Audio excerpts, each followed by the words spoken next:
आज पंचम स्कंद की कथा प्रारंभ कर रहा हूँ। अभी ऋषभ देव तक की कथा कह पाया हूँ। आज भरत चरित्र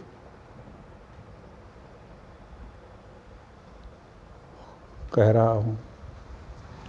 भरत चरित्र की कथा प्रारंभ करने से पहले मंगलाचरण कर लेते हैं, थोड़ा सा भगवान का स्मरण हो जाए। ओम नमो भगवते वासुदेवाय नमः। ओम नमो रासमंडलेश्वराय नमः।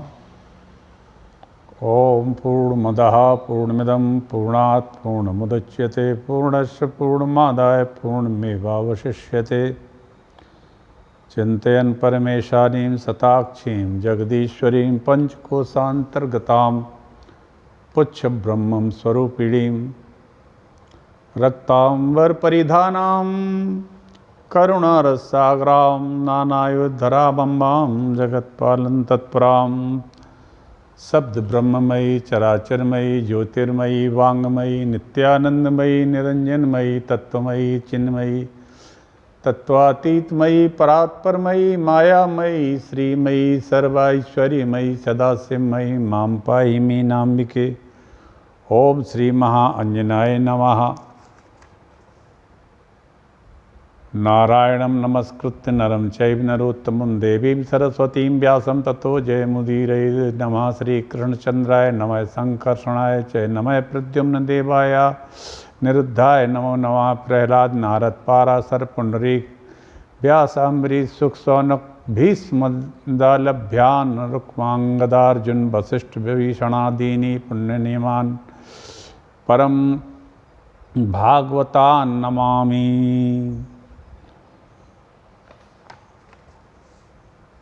सीतानाथ समारंभां श्रीरामानंदार्य मध्यमाम् अस्मदाचार्य पर्यंतां वंदे श्री गुरु परंपरां। जय जय श्री राधारमण जय जय नवल किशोर जय गोपी चित्त चोर प्रभु जय जय माखन चोर। ओम सच्चिदानंद रूपाय विश्वोत्पत्त्यादि हेतवे तापत्रय विनाशाय श्री कृष्णाय वयं नमः।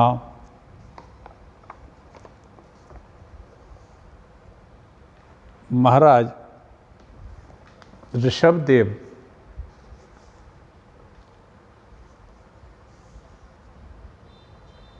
के महाप्रयाण करने के बाद उन्होंने अपने संकल्प मात्र से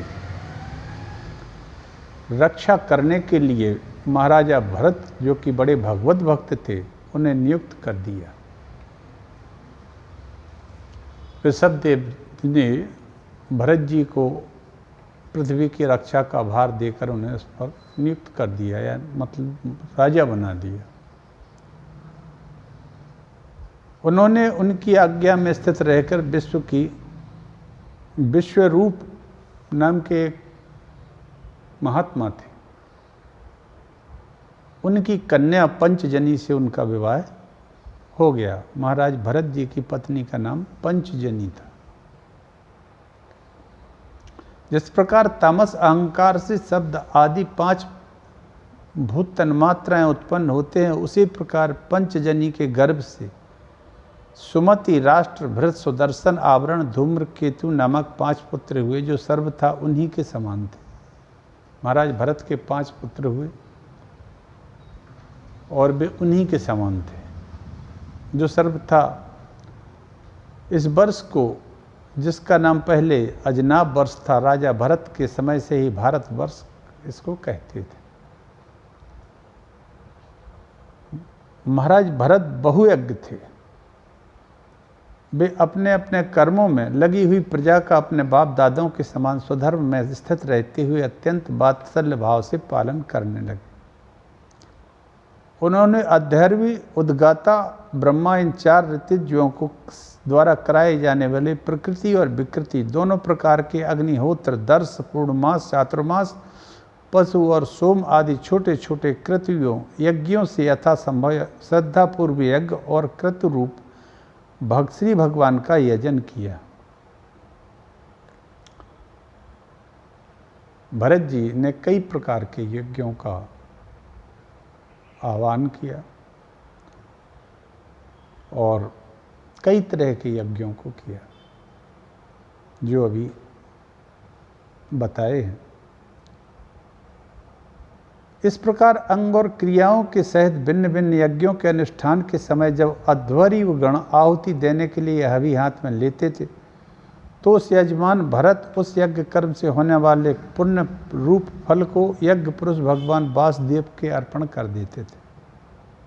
वस्तुतः वे परब्रह्म ही इंद्रादि समस्त देवताओं के प्रकाशक, मंत्रों के वास्तविक प्रतिपादता, उन देवताओं के वे नियामक होने के मुख्य कर्ता और प्रधान देव हैं। भगवान श्री हरि इस प्रकार अपनी अपनी भगवत दर्पण बुद्धि रूप कुशलता से हृदय के राग द्वेष आदि मलों का मार्जन करते हुए वे सूर्य आदि यज्ञ भोक्ता देवताओं का भगवान के नेत्र आदि अवयवों के रूप में चिंतन करते थे। भरत जी हमेशा भगवान के स्वरूप का, उनके अंगों का निरंतर चिंतन करते हुए यज्ञों की पुण्य जो है पूर्ण भगवान श्री हरि के चरणों में समर्पित कर देते। इस तरह कर्म की शुद्धि से उनका अंतःकरण शुद्ध हो गया। जब उन्हें अंतर्यामी स्वरूप से विराजमान हृदय के आकाश में ही अभिव्यक्त होने वाले ब्रह्म स्वरूप महापुरुषों के लक्षणों से उपलक्षित भगवान वासुदेव में से जो श्री वत्स कौस्तुभ बनमाला शंख चक्र गदा आदि से सुशोभित और नारद आदि निजनों के हृदयों में चित्र के समान निश्चल भाव से स्थित रहते हैं, दिन दिन वेगपूर्वक बढ़ने वाली उत्कृष्ट भक्ति प्राप्त हुई। इस प्रकार 1 करोड़ वर्ष निकल जाने पर उन्होंने राजभोग का प्रारब्ध क्षीण हुआ जानकर अपनी भोगी हुई वंश परंपरागत संपत्ति को यथा योग्य पुत्रों में बांट दिया। फिर अपने सर्व संपत्ति संपन्न राजमहल से निकलकर वे हरिहर क्षेत्र में चले आए। इस पुलह आश्रम में रहने वाले भक्तों पर भगवान का बड़ा ही वात्सल्य है। वे आज भी उनके इष्ट रूप में मिलते हैं। वहाँ चक्र नदी गंडकी नाम से प्रसिद्ध सरिता चक्राकार सालग्राम शिलाओं से, जिनके ऊपर नीचे दोनों ओर नाभि के समान चिन्ह होते हैं, सब ओर से ऋषियों के आश्रम को पवित्र करती रहती है। उस पुलहा आश्रम के उपवन में एकांत स्थान में अकेले ही रहकर वे अनेक प्रकार के पत्र, पुष्प, तुलसी दल, जल, कंद, मूल, फल, उपहारों से भगवान की आराधना करने लगे। इससे उनका अंतःकरण समस्त विषय अभिलाषाओं से निवृत्त होकर शांत हो गया, चित्त शांत हो गया, अंतःकरण शांत हो गया। तब संसार में आने का पूर्ण फल मिल गया और इस देह का भी धारण करने का जो उपयोग होना है बस पूर्णतः सही उसका उपयोग हो गया। इस जन्म का उपयोग हो गया, देह का उपयोग हो गया, अन्यथा पशुवत जीवन तो सभी जी रहे। तो अंतःकरण समस्त विषय की अभिलाषाओं से निवृत्त हो गया और शांत हो गया और उन्हें परमानंद की प्राप्ति होने लगी। इस प्रकार वे जब नियम पूर्वक भगवान की परिचर्या कर रहे हैं तब उससे प्रेम का आवेग बढ़ता गया, जिससे उनका हृदय द्रवीभूत होकर शांत हो गया। आनंद के प्रबल वेग से शरीर में रोमांच होने लगा और दृष्टि रुक गई। अंत में जब अपने प्रीतम के अरुण चरणार बिंदुओं के ध्यान से भक्ति योग का आविर्भाव हुआ, भगवान के चरणार बिंदुओं में वो इतने ज़्यादा ध्यानस्थ रहे कि वो भक्ति योग का ही आविर्भाव हो गया, वहाँ भक्ति ही वहाँ उत्पन्न हो गई। तब परमानंद से सराबोर हृदय रूप गंभीर सरोवर में बुद्धि के डूब जाने से उन्हें उस नियम पूर्वक की जाने वाली भगवत पूजा का भी स्मरण न रहा। इस प्रकार भगवत सेवा के नियम में ही तत्पर रहते थे। शरीर पर कृष्ण मृगचर्म धारण करते थे, त्रिकाल स्नान करते थे। ऋचाओं ज्योतिर्मय परम पुरुष भगवान नारायण की आराधना करते रहे। भगवान सूर्य का कर्म फलदायक तेज प्रकृति से परे है। उसी ने संकल्प द्वारा इस जगत की उत्पत्ति की है, फिर वही अंतर्यामी रूप से इसमें प्रविष्ट होकर अपनी चित्त शक्ति के द्वारा विषय लोलुप जीवों की रक्षा करता है। हम उसी बुद्धि प्रवर्तक तेज की शरण लेते हैं। हम उसी बुद्धि प्रवर्तक तेज सूर्य भगवान सूर्य नारायण की शरण लेते हैं। भरत जी का मृग के मोह में फंसकर मृग योनि में जन्म लेना। ऋषभ नंदन भरत सम्राट तो बन गए, 5 पुत्र भी हो गए और ये नेपाल में चले गए। नेपाल में ही है पुलह आश्रम, गंडकी नदी। गंडकी नदी में ऐसा बताते हैं कि सारे सालिग्राम शिलाओं को वहाँ नदी में कुछ विशेष प्रकार के जंतु हैं नदी में जो बनाते हैं। तो जब वो भगवान नदी में स्नान करने के लिए भगवान का स्मरण कर रहे थे, भरत जी सूर्य नारायण भगवान को जल दे रहे थे कि गर्भवती मृगी पानी पीने के लिए उसी नदी में स्नान करने के उसी क्षण किसी सिंह की गर्जना सुनाई पड़ी। तो गर्भवती मृगी ने नदी पार करने के लिए छलांग लगा दी। उसी पल उसके गर्भ से एक बालक पैदा हो गया। मृगी का तो प्राणांत हो गया। बच्चा पैदा होते ही पानी में गिरा। भरत जी ये दृश्य देखकर सोचने लगे, मैंने तुरंत कुछ नहीं किया तो बच्चा मर जाएगा, क्योंकि उन्हीं के सामने ही उस मृगी ने प्रसव किया सिंह गर्जना से। सिंह गर्जना से मृगी ने प्रसव किया और प्रसव करते ही वो प्राणांत उसका हो गया। लेकिन उस मृगी का बच्चा इन्हीं के सामने पैदा हो गया। तो इन्होंने सोचा यदि हम इसकी सहायता नहीं करेंगे तो यही मर जाएगा, करना चाहिए। तुरंत छलांग मारी और बच्चे को बचा लिया भरत जी ने। जीव मात्र पर दया करो, दया ही धर्म का मूल है, यह ठीक बात है। परंतु कभी कभी सात्विक वृत्तियां भी जीव के बंधन का कारण बन जाती हैं। ये बात बिल्कुल सही है कि दया ही धर्म का मूल है,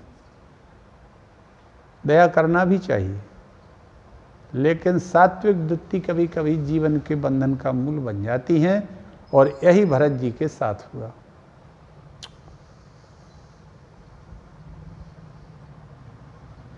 परंतु कभी कभी सात्विक वृत्तियां भी जीव के बंधन का कारण बनती हैं। दया का काम यहीं पूरा हो गया है।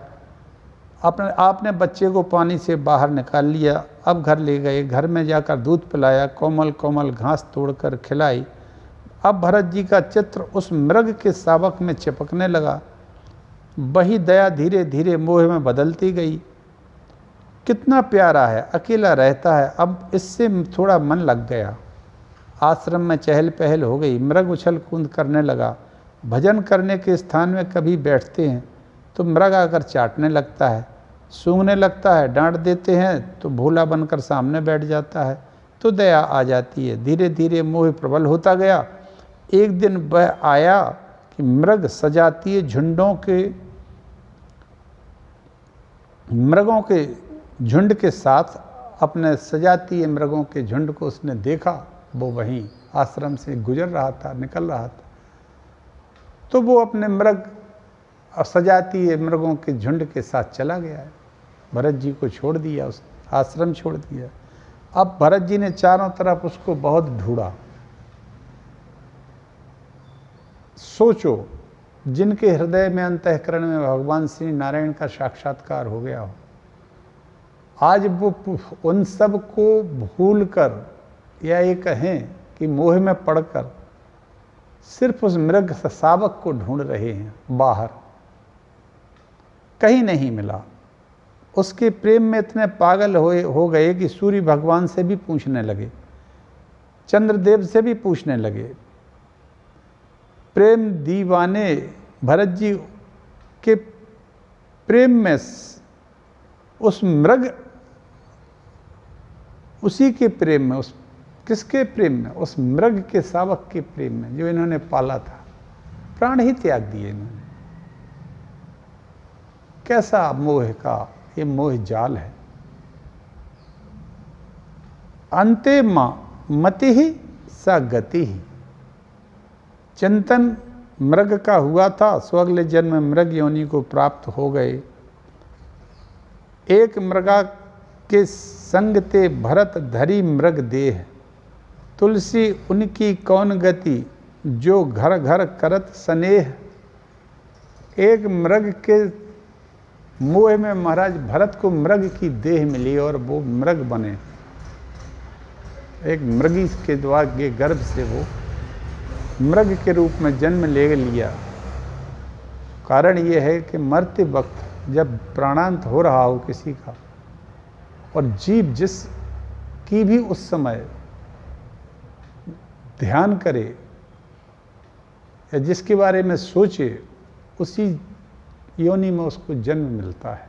ऐसा हमारे शास्त्र कहते हैं, कथन है, मनीषियों का भी कथन। परंतु कोई भी किया हुआ शुभ कर्म कभी व्यर्थ नहीं जाता, क्योंकि उन्होंने अपने जीवन में शुभ कर्म ही किए थे, इसलिए वो कहाँ नष्ट हो सकते थे।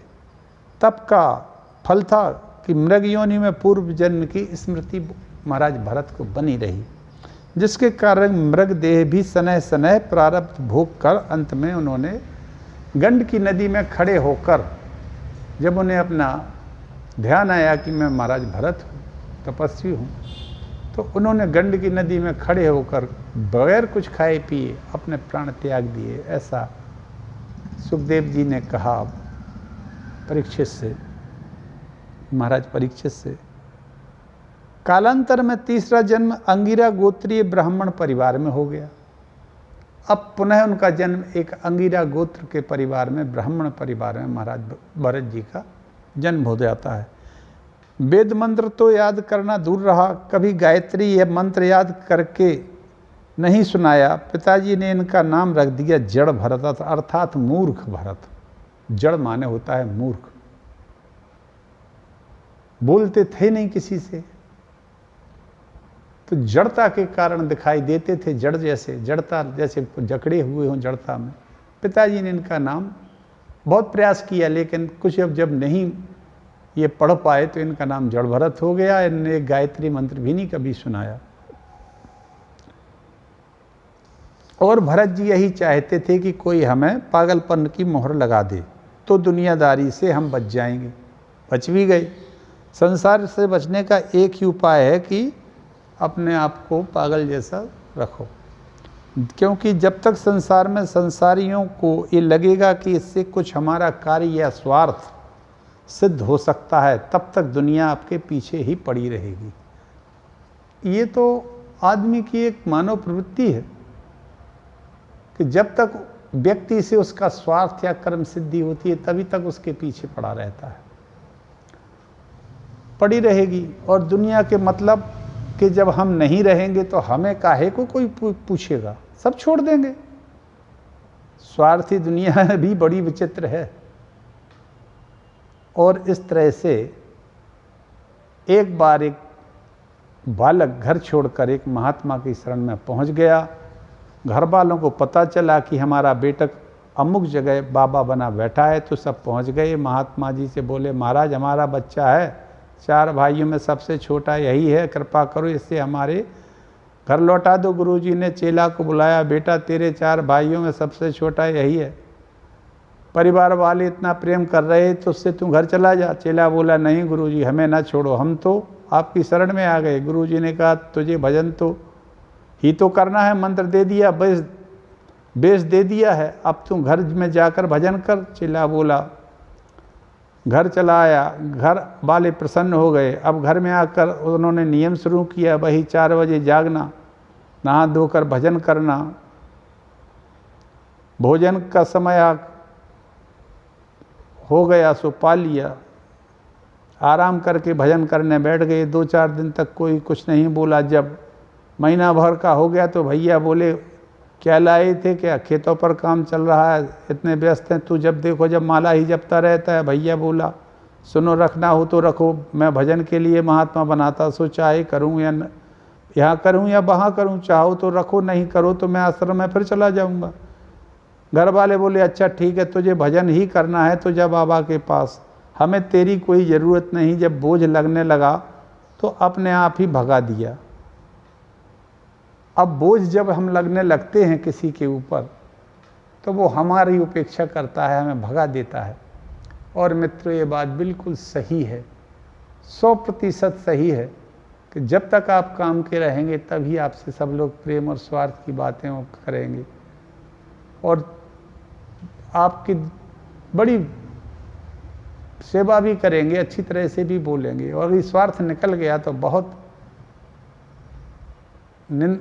दुष्टता पर आ जाती हैं, भगा देते हैं। ये बिल्कुल सत्य है और ऐसा ही होता है, मानव स्वभाव ही है, बड़ा स्वार्थी है। तो जड़ भरत जी को लगा कि दुनिया के मतलब के रहेंगे तो दुनिया पीछे पड़ेगी। बचपन से ही अपने को पागल सिद्ध कर दिया। अद्भुत ज्ञान होने के बाद भी व्यवहार जान पूछकर पागलों जैसा करते, नाम ही जड़ भरत पड़ गया। अब विवाह भी फिर ऐसे व्यक्ति से कौन करता। माता पिता भी वापस अपने लोक को चले गए, पधार गए। तो भैया तो पागल समझकर शायद ही कोई ऐसा भाई अच्छा एक हो आज के इस समय में जो भाई को भाई जैसा समझे। ऐसे भाई तो केवल राम लक्ष्मण भरत शत्रुघ्न ही हमें दिखाई दिए। इसके बाद आज बहुत ज़्यादा तो नहीं लेकिन 65 वर्ष का अनुभव ये है, 67 वर्ष का, हमें ऐसा भाई कहीं कोई मिला नहीं जैसा होना चाहिए। भ्रातृ प्रेम की जगह बाली सुग्रीव जैसे भाई हो जाते हैं। कितना ही सेवा करो भाइयों की, यदि मौका जब आ जाए व्यक्तिगत स्वार्थ का, अपने स्वयं के बच्चों का, तो उनका स्वभाव और व्यवहार जो है वो शत्रुवत हो जाता है। बड़ा कष्ट होता है ऐसा देखकर। ये भाई हैं तो ये घर घर की स्थिति हम देख रहे हैं। भाइयों ने यह समझकर कि यह तो बेकार है तो इसकी कुटिया एक खेतों पर बना दी। भाभियों को बड़ी जलन होती थी, वो इनको खाना देने से कतराती थी। तो ये कुटिया पर, एक खेतों की कुटिया पर छोटे छोटे कुटियाएँ बनी रहती हैं, टपरे टाइप के होते हैं जिनको टपरा या टपरिया कहते हैं बुंदेली भाषा में। भरत जी को लगा कि भगवान की बड़ी कृपा हो गई जो प्रपंच से दूर कर दिया और यहाँ यह देह यात्रा के लिए भोजन तो मिल ही जाता है। आज हम कथा को यहीं विश्राम देते हैं। सभी गुरुजनों को, सभी भक्तजनों को मेरा कोटि कोटि प्रणाम। जय श्री कृष्ण, जय श्री कृष्ण हरे, जय श्री कृष्ण हरे, जय श्री कृष्ण हरे।